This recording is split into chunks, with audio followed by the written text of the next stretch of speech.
अगर आज भाजपा सत्ता में होगी तो भाजपा की चीरफाड़ होगी, कल तेजस्वी सत्ता में आएंगे उनकी चीरफाड़ होगी। चिराग को जिस दिन मिलता हूं उस दिन कहता हूं कि सत्ता में आ जाओ। तेजस्वी यादव ने तलवार लटका दी कांग्रेस के ऊपर, तो उन्हें नीतीश कुमार की महत्वाकांक्षाओं को पूरा करना पड़ेगा। नरेंद्र मोदी बात नहीं करते, नरेंद्र मोदी इंटरव्यू लेते हैं। आपने कब 120 इंटरव्यू दिया? विचारधारा आपकी एक ही है, एक ही ध्येय है कि भाजपा को रोकना है। तो कितना मुश्किल है इसको हल कर पाना। भाजपा ने इस देश का बैंड बजा दिया है। बिहार के मुख्यमंत्री नीतीश कुमार बेचैन हैं। मुख्यमंत्री नीतीश कुमार परेशान हैं और इसके पीछे के कई वजह है। लेकिन मुख्यमंत्री लंबे समय से शासन में है तो उन्हें अंदाजा है परिस्थिति को और परिस्थिति से कैसे निपटा जाए। लेकिन एक परिस्थिति जो बन रही है उससे शायद नीतीश नहीं निपट पा रहे हैं। ये परिस्थिति 2024 वाली है। जितना लेट होगा उतना परेशानी, जितनी ज़्यादा नीतीश कुमार और कांग्रेस के बीच बात नहीं बनने की वजह से दोनों के बीच दूरियां होगी, उतनी ज़्यादा भारतीय जनता पार्टी को फायदा होगा और नीतीश को नुकसान होगा। ऐसे में नीतीश कुमार बेचैन हैं। वो कह रहे हैं कि जो करना है जल्दी कर लो। ऐसे में तेजस्वी यादव ने भी नीतीश के लिए फील्डिंग शुरू कर दिया है। आज मंच पर नीतीश तेजस्वी का बयानों को आपने भी सुना, हमने भी सुना, कई खबरें हमने किया। लेकिन अब जब समय पर जगह पर बात पहुंची है, तेजस्वी ने बयान दिया कि जल्दी से फैसला कांग्रेस को कर लेना चाहिए। क्या लगता है? आपने तो बयान सारे बता दिए जी। अब कुछ इंस्टांसेस मुझे बताने दीजिए। नीतीश कुमार के विरोध में जैसे ही खड़े हुए उपेंद्र कुशवाहा, तेजस्वी यादव चुप हो गए। जी। तेजस्वी ने वो पूरा प्रकरण होने दिया।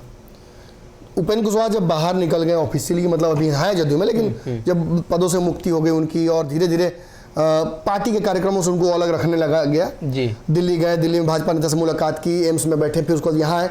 इस बीच उनकी मुलाकात कांग्रेस के भी एक बड़े नेता से हुई। आपने नोटिस किया वो बात? प्रदेश अध्यक्ष ना। क्यों मुलाकात होगी? मैसेज क्या देना चाहते हैं? मैंने तो हमेशा कहा है इस बात को कि राजनीति में कुछ भी संजोग नहीं होता है, प्रयोग होता है। अगर कोई किसी से मुलाकात करता है तो केवल इसलिए करता है कि उसका राजनीतिक फायदा उठा सके। दोनों दिल्ली एम्स में बैठे हुए हैं, रूटीन चेकअप करा रहे हैं, कोई खास बड़ी बात नहीं है, तो हालचाल जानने के लिए भाजपा के नेता क्यों पहुंच जाते हैं? तो माने आप कोई सर्जरी कराइए, किसी बीमारी के लिए कोई वहीं भर्ती होइए तो बात अलग है। आप एक्सरे कराने जा रहे हैं, अब्दुल लोग मिलने आ रहे, एक्सरे कराने गए थे तो इनसे मिलने आए हैं, ये कौन सी बात हुई? बेगानी शादी, अब्दुल्ला दीवाना, नाखून कटा के शहीद होना, क्यों? ये राजनीतिक मैसेज था नीतीश कुमार को भी। और कांग्रेस ने उपेंद्र कुशवाहा से मुलाकात करके ये मैसेज दिया कि जरूरी नहीं है कि मैं इस गठबंधन में हूं और बिहार में मेरे विधायकों की संख्या कम है तो मैं आप लोगों से दबा रहूंगा। राष्ट्रीय स्तर पर आज भी भाजपा के बाद सबसे बड़ी पार्टी कांग्रेस ही है। आप सभी में वो ताकत नहीं है, वरना पटना में इतने बड़े मंच पर नीतीश कुमार इलू उलू नहीं खेलते।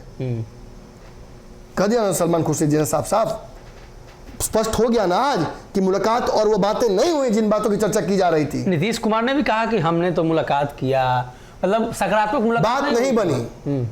अरे इनको तो सोनिया गांधी से मुलाकात ही नहीं होना था। 45 मिनट वेट करा दिया। लालू यादव का फोन नहीं गया होता तो ये वहीं बैठे रहते, अभी तक आज तक वहीं बैठे रहते इंतजार में। एक ही दरवाजा न बचा हुआ है, अब जाएंगे कहाँ? इनका हालत वैसा हो गया है कि इन्होंने अपनी सारी राजनीतिक जमीन बेच दी, सारा राजनीतिक पैसा खर्चा कर दिया और अब उधार लेने की बारी आ गई है। और उधारों लेना है तो कांग्रेस से, तो कांग्रेस के यहाँ बैठे ना करना पड़ेगा। उसके पास तो अपने कम है। कांग्रेस बस कम है, लेकिन पुराना रईस है, बहुत है अभी। दबा के कांग्रेस अगर मुट्ठी भर चावल फेंक देगी ना, बहुत लोगों को बुरा लग जाएगा। कांग्रेस मुट्ठी भर चावल फेंक देगी तो नीतीश कुमार, अखिलेश जैसा लोग साल भर बिटोरेगा, साल भर बिटोरेगा। और सच्चाई है कि इस देश में कांग्रेस को कमजोर करने वाले और कोई नहीं है। यही वो लोग हैं जो समाजवाद के नाम पर अब तक कांग्रेस को कमजोर करते आए। उस वृक्ष को काट काट के उसका पौधा, उसका पेड़, उसका ईंधन सब कुछ निकाला और कहा कि ये वृक्ष जो है ना वो कमजोर है। कमजोर किसने किया? बिहार में इतने बड़े वट वृक्ष को किसने बोनजाई बनाया था? लालू यादव। अखिलेश की खटिया कहां खड़ी हुई थी? उत्तर प्रदेश में। अखिलेश कुमार को क्या आशीर्वाद दिया था राहुल गांधी ने? जाइए आप सीएम बन जाइए, कोई दिक्कत नहीं है। क्या हुआ? ईमानदारी से वोट डिलीवरी नहीं हुई। क्या हुआ? प्रशांत किशोर पूरा प्रयास किए। प्रशांत किशोर ने बयान दिया था कि इन दोनों पार्टियों का जो जब हमने विलय गठबंधन कराया तो लगा कि दो माने विपरीत क्या बोलते हैं स्पीसीज के जानवर की शादी कराई जा रही है। नॉर्थ पोल साउथ पोल को मिलाने की कोशिश थी। बताइए, विचारधारा आपकी एक ही है, एक ही ध्येय है कि भाजपा को रोकना है, तो कितना मुश्किल है इसको हल कर पाना। मन में जो है उसको तो मुश्किल है ना। हर बार भाजपा के लिए फील्डिंग करने का काम इन्हीं लोगों ने किया है। फलनवा देखिए, जैसे तेजस्वी यादव से अलग हट के मुकेश सहनी काम करने लगेंगे भाजपा के खिलाफ, तो वो तो एजेंट है, वो वैसी काम करेंगे, वो वैसी एजेंट है। चिराग पासवान करेंगे तो वो एजेंट है। सभी एजेंट नहीं है, सभी एजेंट है। केवल नीतीश कुमार, तेजस्वी यादव, अखिलेश, ये लोग एजेंट नहीं है, बाकी सभी लोग एजेंट है। क्यों अखिलेश चुप हो जाते हैं बड़े बड़े मुद्दों पर? मायावती आज तक क्यों नहीं बोल रही है भाजपा पर? सत्ता से खत्म कर दिया, क्यों आवाज नहीं निकल रहा है? ऐसी कौन सी कमजोर कड़ी है, कौन सा सीडी है, कौन सा डीवीडी है? हम भी जाने, पता तो चले कि इतना बड़ा नेता आखिर चुप क्यों है। भाजपा के जो भाजपा की पॉलिसीज है उनका कंस्ट्रक्टिव क्रिटिसिज्म क्यों नहीं हो पा रहा है? पॉलिसी बेस्ड भाजपा का विरोध क्यों नहीं हो पा रहा इस देश में? केवल जातीय समीकरणों पर बात क्यों होती है? क्यों आरक्षण के दायरे को बढ़ाने घटाने को लेकर ही चर्चाएं होती हैं? क्यों कॉलेजियम सिस्टम जो आज तक बना हुआ है उसी पर हमेशा विवाद उत्पन्न होता है? क्यों प्राइवेट माने जो चल रही हैं नौकरियां उनमें आरक्षण की मांग की जाती है? क्योंकि ये ऐसे मुद्दे हैं जिन मुद्दों पर कोई भी रिजोल्यूशन जल्दी नहीं निकलेगा, मुद्दा लंबा खिंचाएगा। भाजपा क्यों लोगों के दिलों में आज जगह बनाई हुई है? Despite of the fact that Bhajpa ने इस देश का बैंड बजा दिया है। इकोनॉमिकली हम 100 साल पीछे चले गए हैं। जो हमें ग्रोथ जिस तरीके से करना चाहता हमने नहीं किया, और मैं कह रहा हूं ठोक कर आरक्षण भाजपा समाप्त कर देगी अगर 2-3 टर्म और आ गई तो। और फिर भी ये लोग लगातार अपने ईगो मसाजिंग जो टेक्निक है उसमें लगे हुए हैं। मैं सबसे बड़ा, मेरा जनाधार बड़ा, मैं विकास पुरुष हूं। क्यों विकास पुरुष हैं आप? बिहार में क्या किया है आपने? बताइए, खुद से मंच पर खड़े हो जाइए और अपनी आप सफलताएं बताइए और छोड़ दीजिए अपने माउथ पीसेस को। बिहार में 4 गो जो अखबार, 4 गो जो टीवी चैनल चलवा रहे हैं आप, उनको छोड़ दीजिए और किसी भी स्पष्ट खुले मंच पर बैठिए और जनता से बात कीजिए। नरेंद्र मोदी बात नहीं करते, नरेंद्र मोदी इंटरव्यू लेते हैं। आपने कब 1-to-1 इंटरव्यू दिया? आपने कब चिन्हित करके लोगों से बातचीत की? आपने इंडिपेंडेंट प्लेटफॉर्म पे काम करने वाले लोग जो आपके एडवर्टीजमेंट और उस पर डिपेंड नहीं रहते हैं, उनसे कब आपने इंटरव्यू कराया? 4 गो पोसुआ रखे हुए हैं, लाल लाल माइक लेकर पहुंच जाएगा। क्या करेगा? आपकी ही बात जो दी आपने सवाल, वही सवाल रट के वहां पूछता है। क्यों पूछता है? दोनों जगह पूछेगा, क्योंकि ऐड लेना है। हम सवाल क्यों बार बार खड़े करते हैं? क्योंकि हम एंटी एस्टेब्लिशमेंट काम करते हैं। अगर आज भाजपा सत्ता में होगी तो भाजपा की चीरफाड़ होगी, कल तेजस्वी सत्ता में आएंगे उनकी चीरफाड़ होगी। चिराग को जिस दिन मिलता हूं उस दिन कहता हूं कि सत्ता में आ जाओ, आओ एक बार सत्ता में। तुमको डेंगचा नहीं करा दिया ना तो जो बोला सो। जो सत्ता में रहेगा उसको कुदाने का काम हम करते हैं, गलत नहीं करते हैं। अगर किसी को लगता है कि किसी की राजनीतिक भावनाएं आहत हो जाती हैं तो हम तो आते करने के लिए बैठे हुए हैं। बुरा क्या है इसमें? हम थोड़ी आई एम सॉरी बोलेंगे। लेकिन हाँ, निश्चित तौर पर फिर मैं विषयांतर हो जाता हूँ कभी कभी। मैं विषय पर आना चाहूंगा।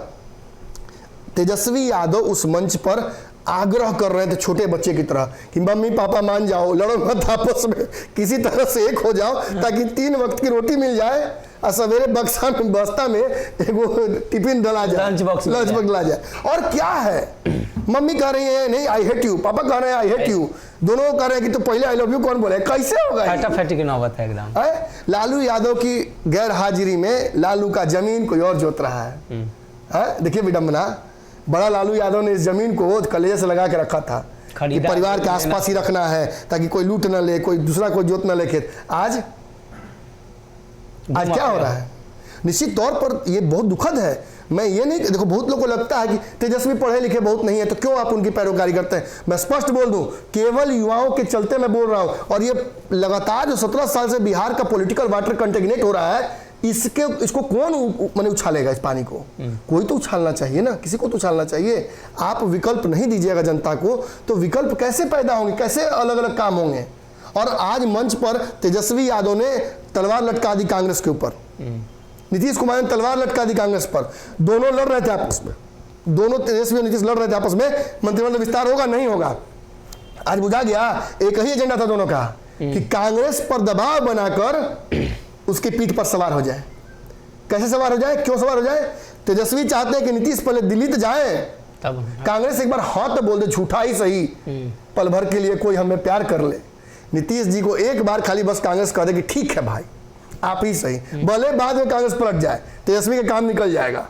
तेजस्वी इसीलिए कांग्रेस पर दबाव बना रहे हैं और इसीलिए कांग्रेस की बातों को बिहार में मानने से इनकार कर रहे हैं। और ये सारा राजनीतिक आप समझ लीजिए जोड़ घटाव जो चल रहा है बिहार में, वो सारा केवल बिहार की कुर्सी के लिए चल रहा है।